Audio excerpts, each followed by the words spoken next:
ऐसी भूमि है जिस भूमि पर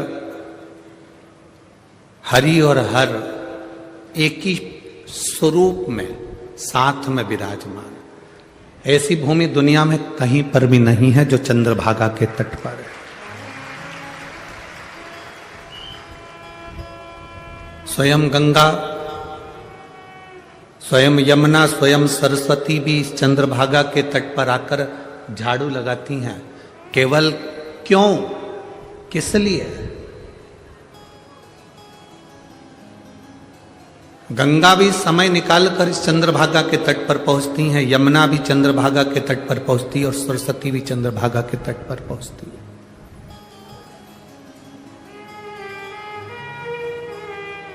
एक बार गंगा जी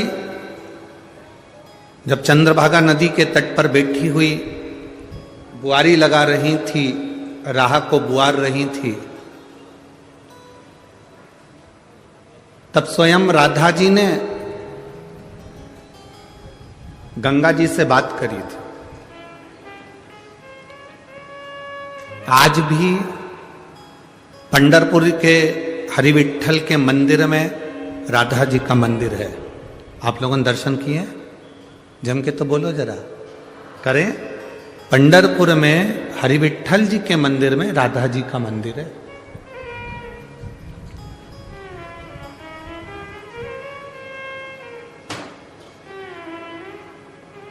दुनिया में शायद पहला मंदिर होगा जो रुक्मणी जी भी मंदिर के अंदर है और राधा जी भी मंदिर के अंदर है। शायद दुनिया में पहला मंदिर है जहां रुक्मणी भी है और राधा भी है।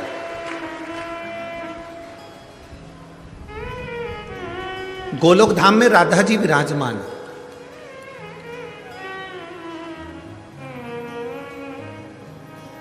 भगवान कृष्ण के साथ में राधा जी बैठी हुई है। राधा जी ने देखा रोज गंगा मैया जाती है चंद्रभागा नदी के तट पर जाकर बुआरी काटती है, झाड़ू लगाती है। अब गंगा जी को रोज झाड़ू लगाते लगाते देखना तो राधा जी के मन में थोड़ी उत्सुकता जागी।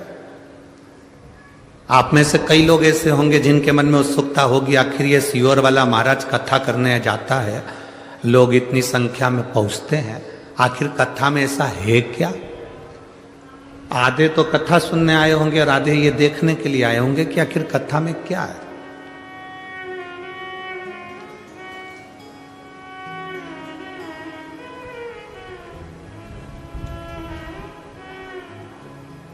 अब राधा जी के मन में ये उत्सुकता जाग गई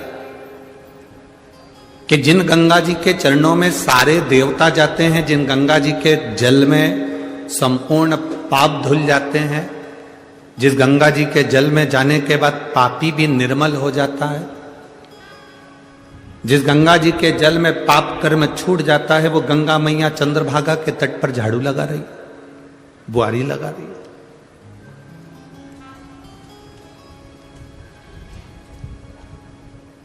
मैं पंढरपुर के इस पवित्र भूमि से कहना चाहूंगा,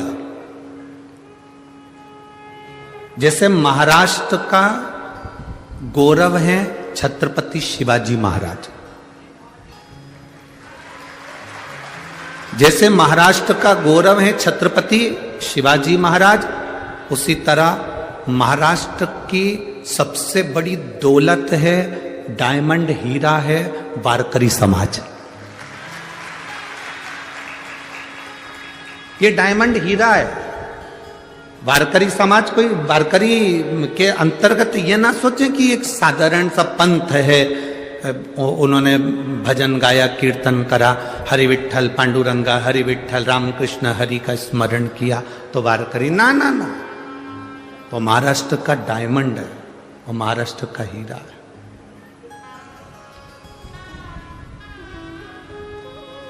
क्या मिला? अब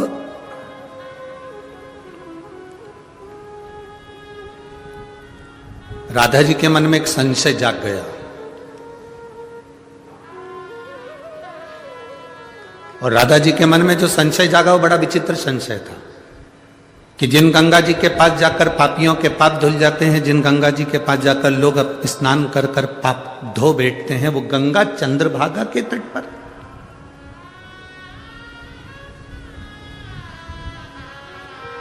वो गंगा चंद्रभागा के तट पर।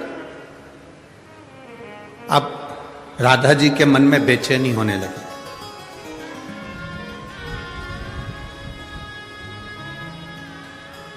तुरंत राधा जी ने भगवान कृष्ण के पास बैठी थी और मन में उच्चिष्टता थी। कभी कभी पति पत्नी साथ में रहते हैं, सोफे पर बैठे रहते हैं, दोनों साथ में घूम रहे हैं, बैठे हैं, चल रहे हैं, फिर रहे हैं, पर कभी कभी ऐसा होता है कि पत्नी पति से कह देती है, तुम्हारा ध्यान कहां है? दोनों साथ बैठे हैं, बात कर रहे हैं, बैठे बैठे चर्चा कर रहे हैं, इसके बाद भी पत्नी पति से कह देती है, तुम्हारा ध्यान कहां है? क्यों? क्योंकि उसका ध्यान कहीं मोबाइल में होगा या कुछ सोच रहा होगा या विचार कर रहा होगा, तो ध्यान भटका हुआ होता, तो उसके स्मरण में नहीं आता। तुरंत कहा, तुम्हारा ध्यान कहां है? कहां है तुम्हारा ध्यान?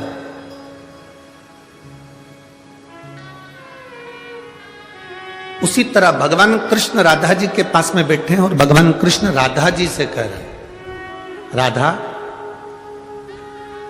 तो 3 दिन से मेरे साथ में है, राधा तो 3 दिवस से मेरे साथ में है, पर एक बात मैं तुझसे कहना चाहता हूं राधा, तेरा ध्यान मेरे साथ में नहीं है।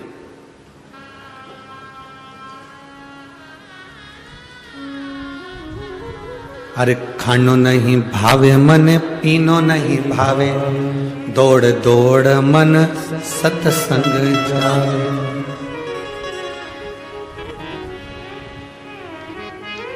तेरा ध्यान कहां है राधा? तेरा चित्त कहां है? राधा जी कहती हैं, प्रभु बस पूछो मती कि मेरा ध्यान कहां पर है। भगवान कृष्ण कहते हैं, मेरे करीब में रहने के बाद भी अगर तेरा ध्यान मेरे में नहीं है और दूसरे में लगा हुआ है, तो ये श्रेष्ठता थोड़ी ना। पंढरपुर की पवित्र भूमि पर आने के बाद, आप शिव महापुराण की कथा में आने के बाद, यदि आपका मन इस पवित्र कथा में नहीं लग पाया, इस पवित्र कथा में आपका चित्त नहीं लग पाया, तो समझ लेना कि इतनी दूर आने के बाद स्वयं कैलाशपति जिस भूमि पर आकर हरि विठ्ठल के सिर पर बैठ गए थे, प्रथम वारकरी कहलाए थे, ऐसी पवित्र भूमि पर कथा सुनने के बाद अगर आप पंढरीनाथ के दिल से नहीं बैठ पाए या दिल से नहीं जुड़ पाए, तो तुम्हारा जीवन बेकार।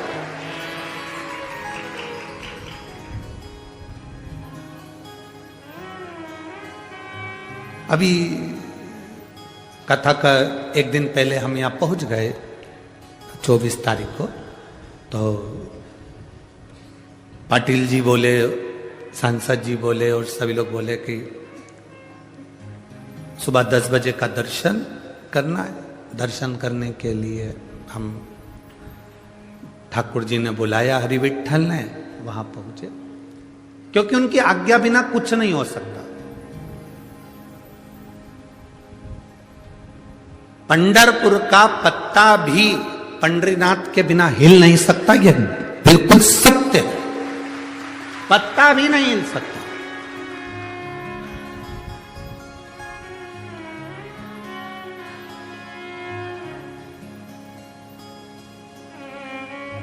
जगत गुरु श्रीमद वल्लभाचार्य जी जो ठान कर बैठे थे कि मैं शादी नहीं करूंगा, जगत गुरु श्रीमद वल्लभाचार्य जी जो ठान कर बैठे थे मैं विवाह नहीं करूंगा, उनको विवाह करने की आज्ञा श्री हरि विठ्ठल ने दी थी। जाओ शादी करो, विवाह करो, परिवार बढ़ाओ।